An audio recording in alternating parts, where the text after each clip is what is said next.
back from a walk with Mallory. Good for you. Look at that. Look at that, Jim. I see it. That's big son of a gun. Malibu has nothing on it. Except water temperature, maybe. Yeah, water temperature. I'm gonna zoom in at the sake of quality. Dang, it's been going all day. And the wind's just kicked up, but earlier without the wind, those faces were really nice. Yeah, well, we were watching it. Today's Thursday. It was forecast to be 20 plus feet today, and it's not disappointing. Tide's coming in. Oh, look up north. Bro, you see those ones way out there? That's outside the reef there. Yeah. Do you have your binoculars? You should look. Oh, I wish I could put my lens up to those binoculars.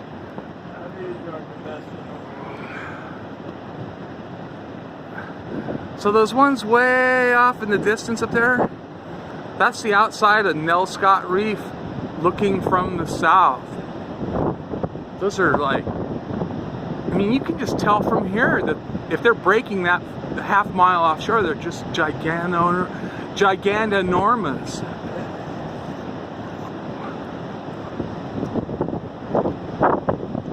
But from our vantage point, I'll just concentrate on these somewhat shore breakers.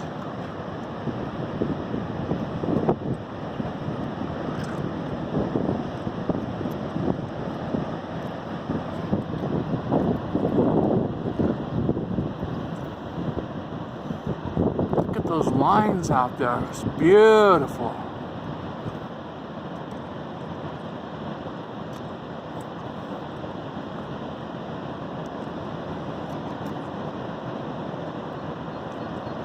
Probably can't see it with the camera, but I can see off in the horizon probably 3 miles or so because of the cloud layer, and you can see out on the horizon the lines. Can you see them, Jim? Yeah. You can. Yeah. And you're not a surfer, and you can see the lines. Hell yeah. Hell yeah. So I'm across the street at my neighbor's house, Jim Campbell, aka Mr. Jim, and he was fortunate enough to purchase this, what was a rental home, a party house, and they've turned it into the ultimate beach house.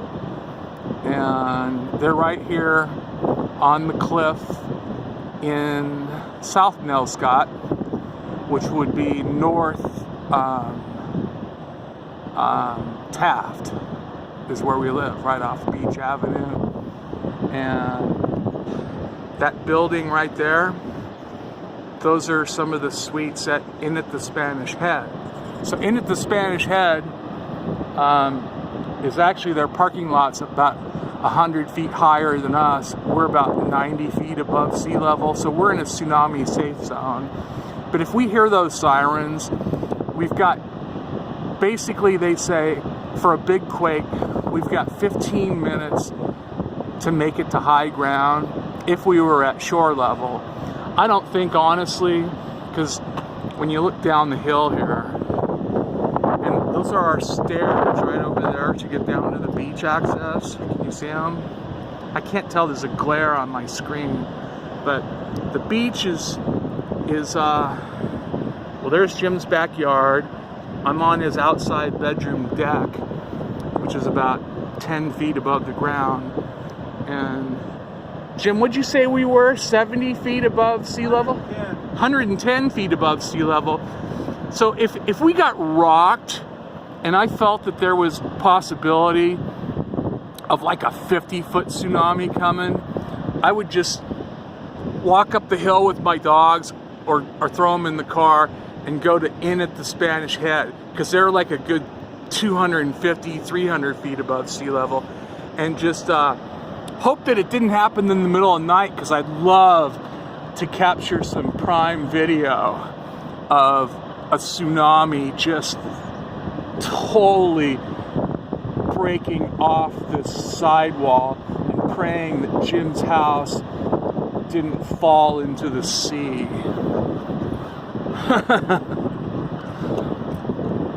Hey Jim, can you hear the Wednesday tsunami drill warnings? Yeah. It's kind of spooky. Kind of sounds like the movie Failsafe. I'm used to that. I grew up with that in my neighborhood. In the 50s, they had that. The Dr. Strangelove sirens. Yeah. So here's a bit of trivia for you. When I lived down in California, my girlfriend was the goddaughter of William Shallert, who played the father on the Patty Duke Show.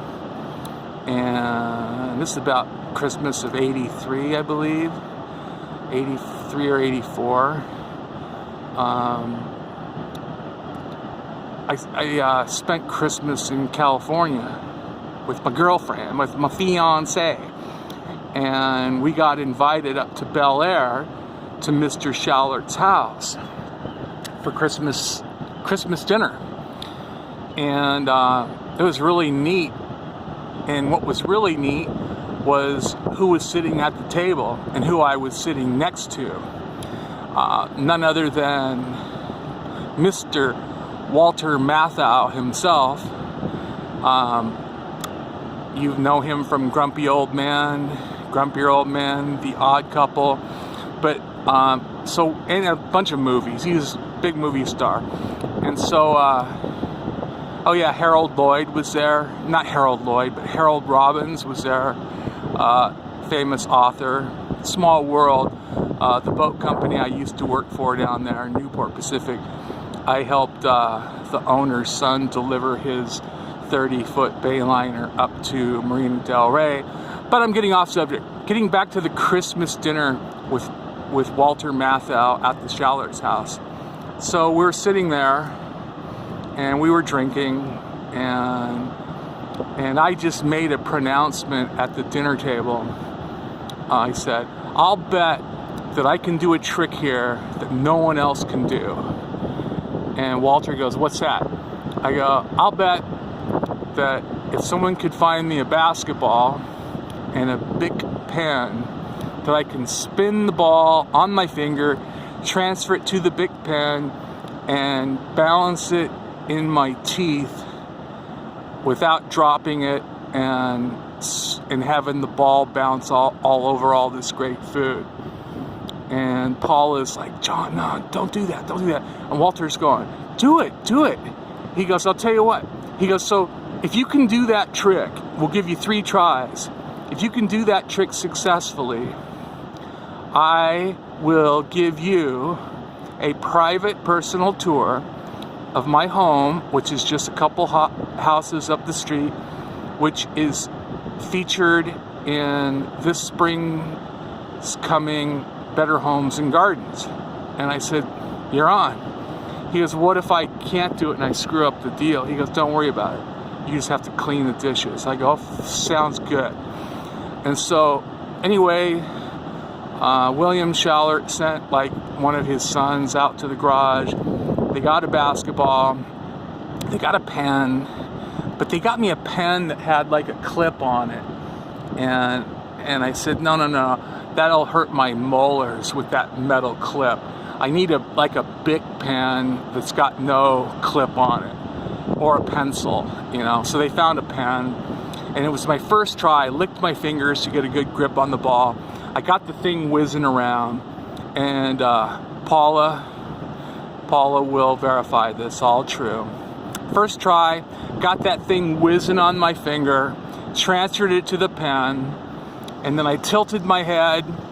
I put the pen clinched firmly in between my molars, and I held it there probably for at least 20-30 seconds before it started to wobble, and entertained everyone. And so after Walter was done with his homemade mac and cheese, we excused ourselves from the table and we walked down to his house. And on the way there, we were just talking. I mean, what do you say to Walter Matthau when you're 22 years old? I go, hey, you know, everyone loves you from The Odd Couple. Obviously, Grumpy Old Men hadn't come out yet because he was younger. This was like 1983. And I said, you know, the movie that I really liked you the most in, and unfortunately for you, it came out the same year that Dr. Strangelove did. He interrupted me. He goes, Failsafe. That was the best work I had ever done, and no one ever remembers me for Failsafe. I go, dude, you were strong. That movie petrified me, man. I had this film study class at Oregon, and we watched Failsafe after we saw Citizen Kane and a couple other movies. We watched Failsafe, and it was so riveting that by the time I saw Dr. Strangelove, that was like a comedy, you know. But yours was serious, you know. He goes, yeah, I feel that's like my most important work I've ever done. And you're the only one who's ever like acknowledged that that's your favorite movie I was in. And I go, cool. So we went over to his house, and he had a basketball court in his backyard.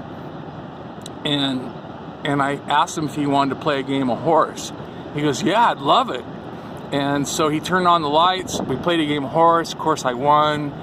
And then we went into, he gave me a tour of the house, which was really beautiful. It was a mansion in Bel Air. And then, but he could tell I was kind of bored, you know. I go, look, Walter, I know you've got good stuff, and I'm impressed and everything, but do you have a man cave here? That was before, I didn't say man cave. Do you have your own special little room? He goes, I do. So he took me to his den, and in that den is where he kept his Oscars. They were up on a mantle. And so I go, can I hold one of your Oscars? He goes, absolutely.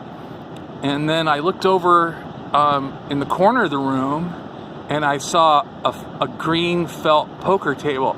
And I said, is that the poker table from The Odd Couple? He goes, goddamn right it is.